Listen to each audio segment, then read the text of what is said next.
किस जगह पे कहाँ पे क्विट करना है बहुत अक्लमंदी की निशानी है। आप जाते हैं रोड पे चलते भी जा रहे हैं, आप देखते हैं कभी वो शाहजरीन जैन मरी का वाक़या आता है, कभी वो सलमान फारूकी का वाक़या आता है, कभी किसी का वाक़या आता है, कोई पागल शख्स मिलकर आपको कूटना शुरू कर देता है रोड के ऊपर, तो वहाँ से उसको सलाम करके खामोशी से माफ़ी कर मांग के निकल जाइए।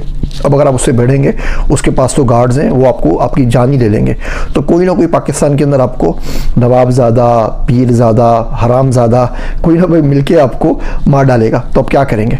तो भैया बहुत देखना पड़ता है कि कहाँ पे क्विट करना है। बहुत मर्तबा आपको क्विट करने में बहुत फ़ायदा होता है। दुनिया की हर जंग लड़ने के लिए नहीं होती, दुनिया की हर जंग जीतने के लिए भी नहीं होती।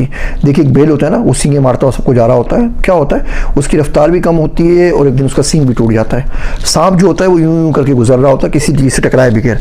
हाँ आपको डस ले तो आप बचेंगे नहीं, लेकिन वो कभी कभी किसी को डसता है, अदरवाइज नहीं डसता। तो आप आराम से ये नेवर क्विट को छोड़ दिए, जब आपको लगे आप उसको क्विट कर जाया करें। अगर आप कभी K2 और माउंट एवरेस्ट के ऊपर जाए ना, तो वहाँ पे लोग बहुत सारों ने समिट तय किया होता है, लेकिन बहुत से लोगों की लाशें भी मिलती हैं। ये तमाम उन लोगों की लाशें हैं जो किसी न किसी जगह से मोटिवेट होकर वहाँ पहुँच गए थे, उनके पास स्किल्स नहीं थी। तो इससे बहुत अच्छा है कि आप सही स्किल हासिल करें।